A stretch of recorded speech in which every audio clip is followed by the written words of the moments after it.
The afternoon sun poured through the large glass windows of Gate 37 at Atlanta International Airport.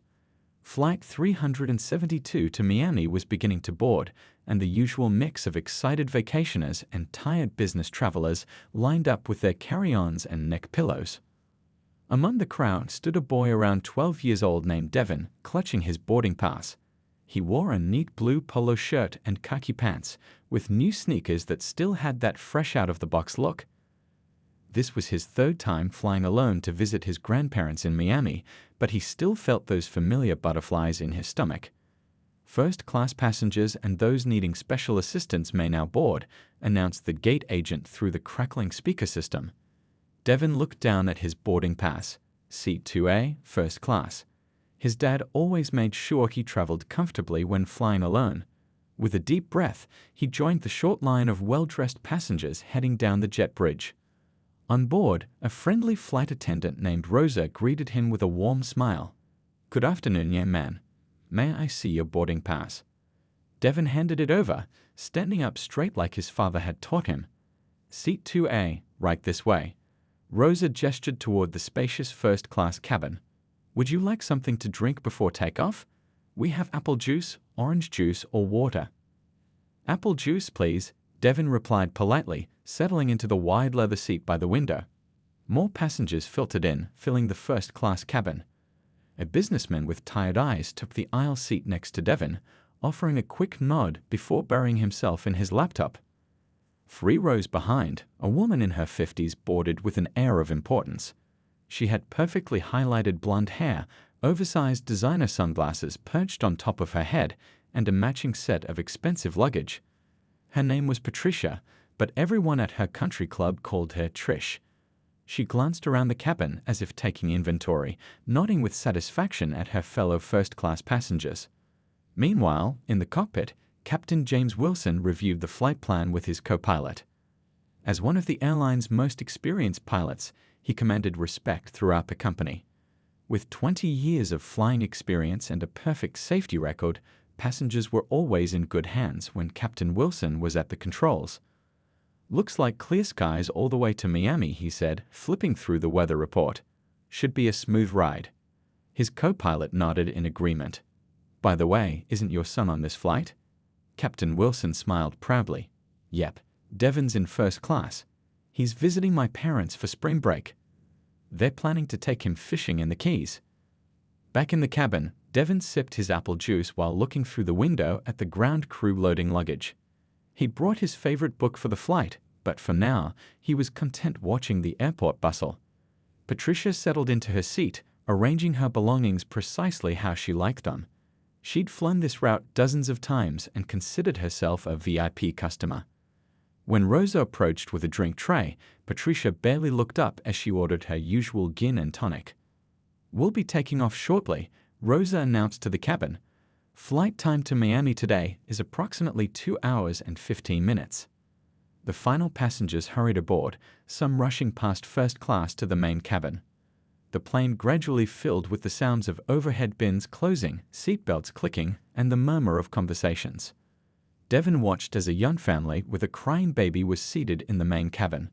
The mother looked exhausted as she tried to comfort the infant.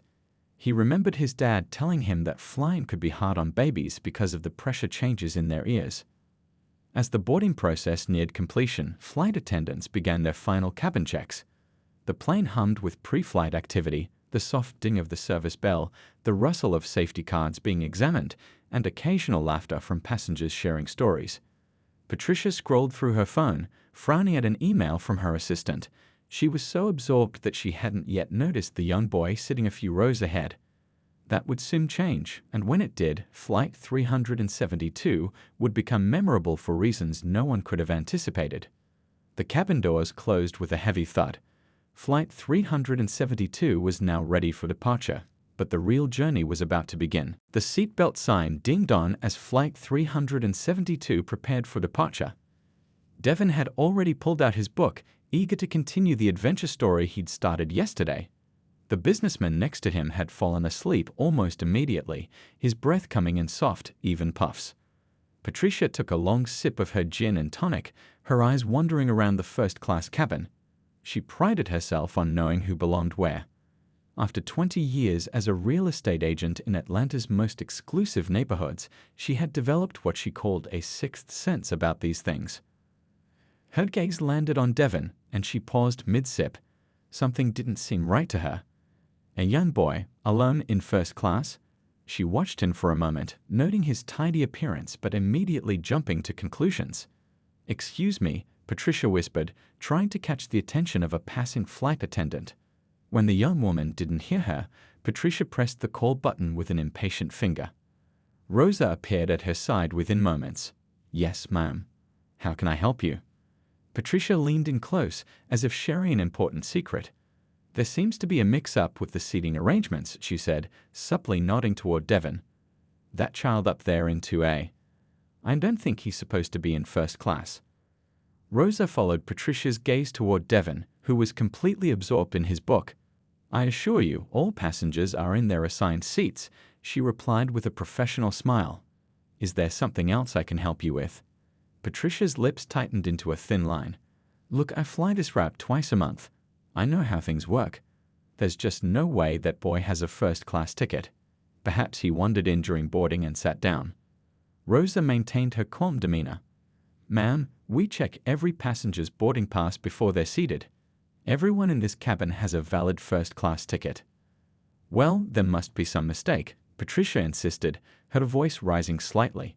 "Maybe he's using someone else's ticket? Have you thought of that?" A few nearby passengers glanced over, curious about the conversation. Devon remained unaware, turning a page in his book. "I understand your concern," Rosa said diplomatically, though her smile had stiffened. "But I can assure you that our boarding procedures are thorough. Now, is there anything else I can help you with before takeoff?" Patricia sighed dramatically. "I'm just trying to help. If someone's in the wrong seat, it should be addressed before we take off." Rosa nodded politely and moved away to assist another passenger. Patricia sat back in her seat, clearly unsatisfied. She pulled out her phone, ignoring the announcement to switch all devices to airplane mode, and began typing furiously. As the plane began to taxi, Patricia's frustration grew.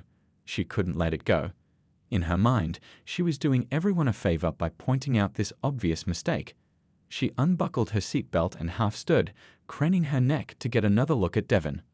"Ma'am, please remain seated with your seatbelt fastened," called another flight attendant, a tall man named Miguel, from the front of the cabin. "We're preparing for takeoff." Patricia reluctantly sat down, but her eyes remained fixed on Devon. The moment the plane paused in the taxi line, she pressed her call button again. This time Miguel answered, "Yes, ma'am." "I need to speak to whoever's in charge of this flight," Patricia demanded. "There's a situation that needs to be addressed immediately." Miguel's expression remained neutral. "The captain is preparing for takeoff. What seems to be the problem?" "That boy," Patricia said, not bothering to lower her voice anymore. "He's sitting in first class, and I'm quite certain there's been a mistake. I've been a platinum member with this airline for 15 years, and I've never seen an unaccompanied minor in first class." Several passengers were now openly watching the interaction. The businessman next to Devon had awakened and was observing with a frown. Devon himself had finally noticed the commotion, lowering his book slightly to peek over the top of his seat. "Ma'am," Miguel began, his tone firm but professional, "all passengers on this flight are seated according to their tickets. Now, I must insist that you fasten your seatbelt as we're next in line for takeoff." Patricia's face flushed with indignation. "I want to see his boarding pass," she insisted. "If I'm wrong, I'll drop it. But I know I'm not wrong." The plane came to a complete stop on the tarmac. The captain's voice crackled over the intercom. "Flight attendants, please be seated for takeoff." Miguel gave Patricia one last stern look. "We'll address your concerns after we reach cruising altitude. For now, please comply with safety regulations." As he walked away, Patricia muttered under her breath, already planning her next move. This wasn't over, not by a long shot. The plane rode down the runway and lifted into the air. Patricia gripped her armrests during takeoff, but her mind wasn't on the usual fears of flying. She kept glancing toward C2A where Devon had returned to reading his book. The whole situation just didn't sit right with her. 10 minutes later, the captain announced they had reached cruising altitude. The seatbelt sign dinged off, and the flight attendants began preparing the drink service. Patricia didn't wait. She unbuckled her seatbelt and stood up, smoothing her expensive blouse. She had paid good money for her ticket and felt entitled to answers.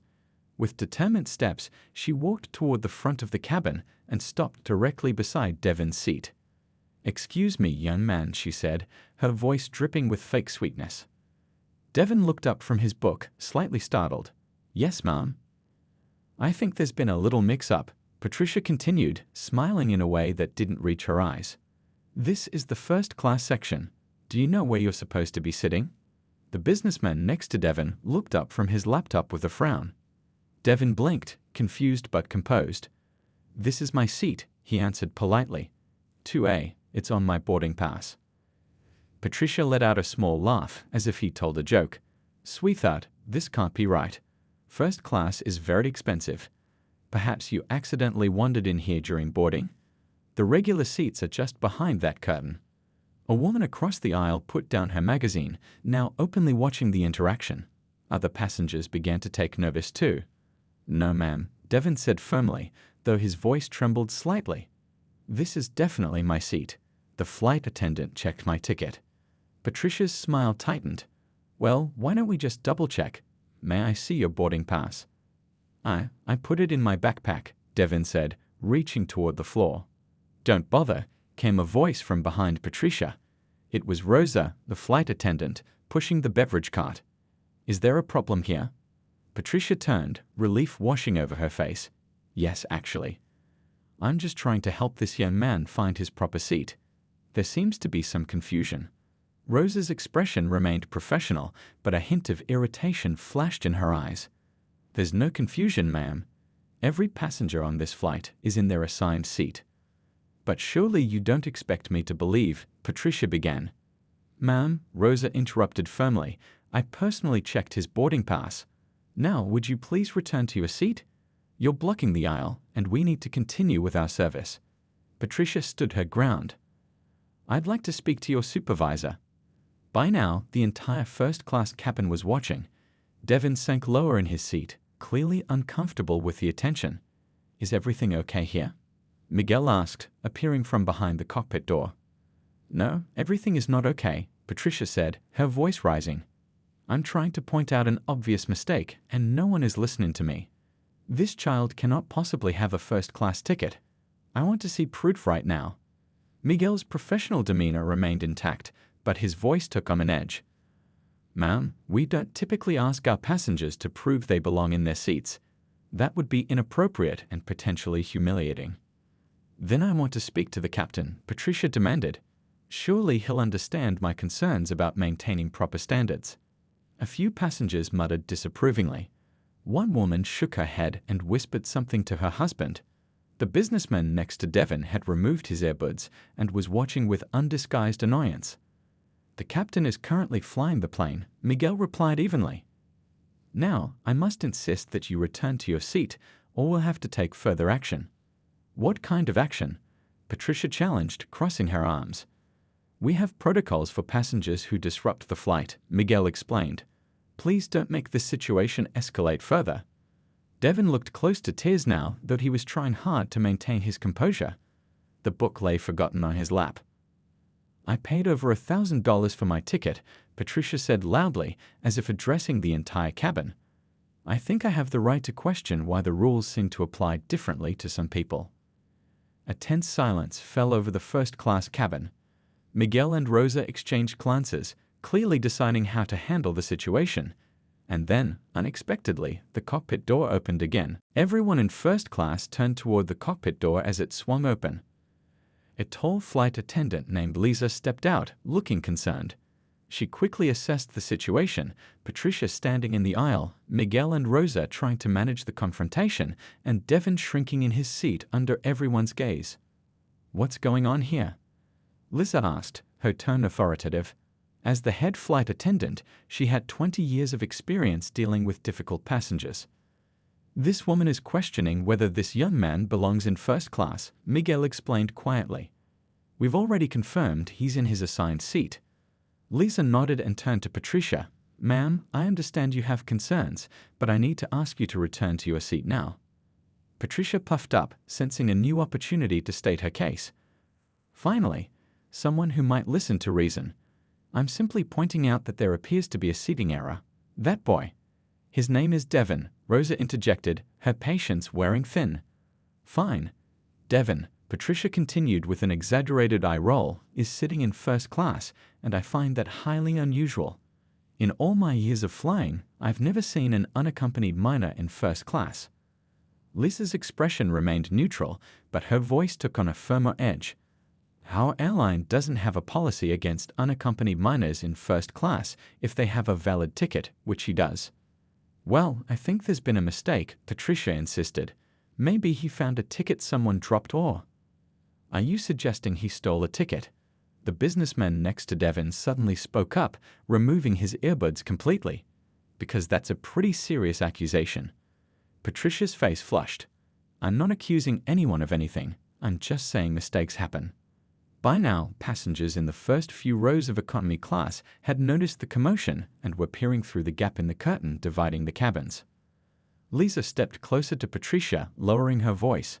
Ma'am, this is now disrupting our service and disturbing other passengers. I need you to return to your seat immediately. Not until someone shows me his boarding pass, Patricia demanded, loud enough for everyone to hear. I'm a platinum member with this airline. I know how things work.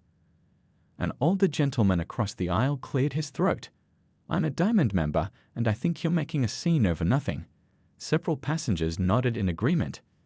Devon, who had been silent throughout this exchange, finally spoke up.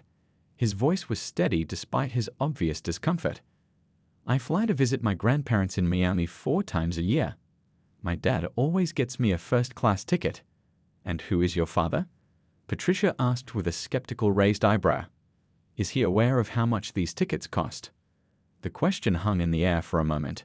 Rosa and Miguel exchanged knowing glances.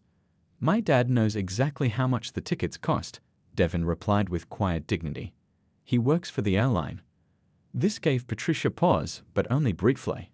Well, that explains it. Employee benefits. But there are still rules about proper seating arrangements, and children flying alone typically. The cockpit door opened again, wider this time. The passengers fell silent as the co-pilot stepped out, looking concerned. Is there a problem out here? He asked, scanning the cabin until his eyes landed on the gathering near Devon's seat. I'm hearing raised voices. Lisa turned to the co-pilot. We have a passenger who's questioning seating assignments. We're handling it. The co-pilot nodded, but his gaze lingered on Devon. Everything okay, buddy? Devon gave a small nod, though his eyes told a different story. Patricia seized her chance, stepping forward. Actually, I'm glad you're here. I've been trying to point out that there seems to be a mistake with this child's seating assignment. The co-pilot's expression hardened. There's no mistake. But, Patricia began. Ma'am, the co-pilot cut her off firmly. If you continue to disrupt this flight, we'll have to take appropriate measures. Now, I suggest you return to your seat and enjoy the remainder of your flight. Patricia stood frozen, caught between backing down and pushing forward. The entire cabin watched, waiting for her next move. Her face showed a mixture of frustration and embarrassment as she realized no one was taking her side. This is ridiculous, she muttered, but she took a half step back. Just then, the cockpit door opened fully, and a commanding figure appeared in the doorway. The figure that appeared in the doorway stood tall and commanding. Captain James Wilson stepped into the cabin, his presence immediately changing the atmosphere. His uniform was crisp and professional, 4 gold stripes gleaming on each shoulder. His calm, confident demeanor made everyone take notice. What seems to be the problem here? He asked, his deep voice carrying authority without needing to be raised. Patricia straightened her posture, sensing she finally had someone who might side with her. In her experience, people with authority usually understood her concerns. Captain, she began, her tone suddenly respectful, I've been trying to point out what I believe is a seating mistake. This child is in first class and... Captain Wilson held up his hand, stopping her mid-sentence. His eyes moved past Patricia to where Devon sat. Their eyes met, and something unspoken passed between them. Hi, Dad, Devon said quietly. The cabin fell completely silent. Patricia's mouth dropped open, her face frozen in mid-complaint. She looked back and forth between Devon and the captain several times, the connection slowly sinking in. "Hello, son," Captain Wilson replied with a gentle smile. "Everything okay here?" Devon nodded, though his expression showed he was still upset by the confrontation. Captain Wilson turned his attention back to Patricia, who was now standing perfectly still, her face draining of color. "Ma'am, is there a problem with my son's seating arrangement?" Patricia's mouth opened and closed a few times, but no words came out. The other passengers watched with a mixture of shock and satisfaction. A few exchanged knowing glances, while others tried to hide their smiles. I didn't realize," Patricia finally stammered, her voice barely above a whisper. "My son flies to visit his grandparents regularly," Captain Wilson explained calmly. "As his father, I make sure he's comfortable and well taken care of during his journey."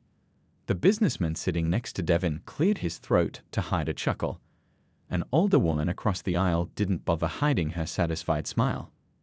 I was just concerned about proper procedures," Patricia managed to say, her earlier confidence completely evaporated. "I thought perhaps there had been a mistake." Captain Wilson's expression remained professional, but his eyes held a hint of disappointment. "There's no mistake, ma'am. My son is exactly where he belongs." The way he emphasized those last words carried a weight that went beyond just the seating arrangement. "Now," Captain Wilson continued, "I need to return to the cockpit so we can continue our flight safely to Miami. I trust there won't be any further concerns about the seating arrangements." Patricia shook her head quickly. No further concerns." "Good," Captain Wilson said with a nod. He turned to Lisa. "Please make sure all our passengers have everything they need for a comfortable flight." "Yes, Captain," Lisa replied. Captain Wilson then looked at his son again. "I'll see you in Miami, buddy. Grandpa's making his famous barbecue tonight." Devon's face brightened a bit. "With the special sauce?" "You know it," Captain Wilson smiled. He gave his son a reassuring wink before turning back toward the cockpit. As he passed Patricia, he paused briefly. "Ma'am, I'd appreciate it if you'd return to your seat now. We're expecting some light turbulence soon." Patricia nodded wordlessly and began backing away. The eyes of every passenger followed her as she retreated down the aisle to her seat. Her face was flushed with embarrassment, and she avoided making eye contact with anyone. Once seated, Patricia immediately reached for her phone, pretending to be busy while trying to make herself as small as possible in her seat. The flight attendants resumed their drink service as if nothing had happened, but the atmosphere in the cabin had changed completely. Nearby passengers whispered among themselves, some shaking their heads in disapproval of Patricia's behavior. A kind-looking woman stopped by Devon's seat and quietly told him something that made him smile. As the captain's voice came over the intercom announcing their flight path and estimated arrival time, Patricia sank deeper into her seat, wishing she could disappear entirely. She suddenly found the view out the window intensely interesting, anything to avoid the knowing glances of her fellow passengers. In seat 2A, Devon picked up his book again, his shoulders relaxed now that the confrontation was over. The businessman next to him offered him a pack of cookies with a friendly smile. The next hour of the flight passed in relative calm. The drink service concluded, and flight attendants brought around warm towels and took lunch orders from the first-class passengers. Through it all, Patricia remained unusually quiet, keeping her eyes fixed either on her phone or out the window. A few rows ahead, Devon had recovered from the unpleasant encounter. The businessman sitting next to him, who introduced himself as Tom, was telling him about the video game company he worked for. Devon's eyes lit up with interest when Tom mentioned he was heading to Miami to meet with developers about a new racing game. "That sounds awesome," Devon said. "I love racing games. Maybe you can give me some tips on what kids your age are looking for in games," Tom suggested, genuinely interested in Devon's opinion. As they chatted, Rosa appeared with their lunch trays. "Chicken pasta for you, sir," she said, placing a steaming meal in front of Tom. "And the cheeseburger with extra pickles for you, Devon, just how you like it." "Thanks, Rosa," Devon replied with a bright smile. Rosa had been serving Devon on these Miami flights for nearly 2 years now and always remembered his preferences. She glanced briefly toward Patricia's row before leaning down to whisper to Devon, "You handled that situation like a true gentleman," she told him quietly. "Your dad would be proud." Devin nodded, his expression serious beyond his years. "My dad says that how you respond to rude people says more about you than it does about them." Rosa patted his shoulder approvingly before continuing down the aisle with her cart. When she reached Patricia's row, the atmosphere noticeably chilled. "Would you like the chicken pasta or the beef with vegetables, ma'am?" Rosa asked professionally. Patricia mumbled her choice without making eye contact, her earlier confidence completely deflated. The woman sitting next to her, who had witnessed the entire scene, kept giving her sideways glances of disapproval. Meanwhile, in the cockpit, Captain Wilson checked their flight path on the instruments. They were making good time despite the slight headwind. His co-pilot, Greg, monitored the communications while adjusting the altitude to avoid an approaching pocket of turbulence. "That was quite a situation back there," Greg commented during a quiet moment. "You handled it well." Captain Wilson sighed. "You'd think by 2025 we wouldn't still be dealing with this kind of thing." Greg nodded in agreement. "How's Devin doing?" He seemed pretty shaken up. "He's tough," Captain Wilson replied, pride evident in his voice. "He's had to deal with this kind of stuff before, unfortunately. His mom and I have always taught him to hold his head high." Back in the cabin, lunch service was wrapping up. Miguel was collecting trays from passengers who had finished eating. When he reached Devin's row, he gave the boy a discreet thumbs up. "Hey Miguel," Devin asked, "do pilots eat the same food as passengers?" Miguel grinned. "Nope. Company policy. The captain and co-pilot always eat different meals, just to be safe." "In case one gets food poisoning?" Devin asked, showing he'd clearly heard this explanation before. "Exactly," Miguel confirmed. "Your dad probably has his usual sandwich that your grandma packed him." Devin laughed. "She does make the best sandwiches." A few rows behind them, Patricia overheard this exchange, making her sink even further into her seat. It was becoming painfully clear that Devin wasn't just the captain's son, he was well known and liked by the entire crew. As Miguel continued collecting trays, a light chime sounded, and Captain Wilson's voice came over the intercom. "Ladies and gentlemen, this is your captain speaking. We're about to encounter some light turbulence, so I've turned on the seatbelt sign. Please return to your seats and make sure your seatbelts are fastened." Everyone followed the instructions, and soon the plane began to bounce slightly as it passed through a patch of rough air. Patricia gripped her armrests tightly, looking more uncomfortable than the minor turbulence warranted. Lisa, the head flight attendant, stopped at Patricia's row during her safety check. "Seatbelt fastened?" she asked professionally, though her tone lacked its usual warmth. Patricia nodded, avoiding eye contact.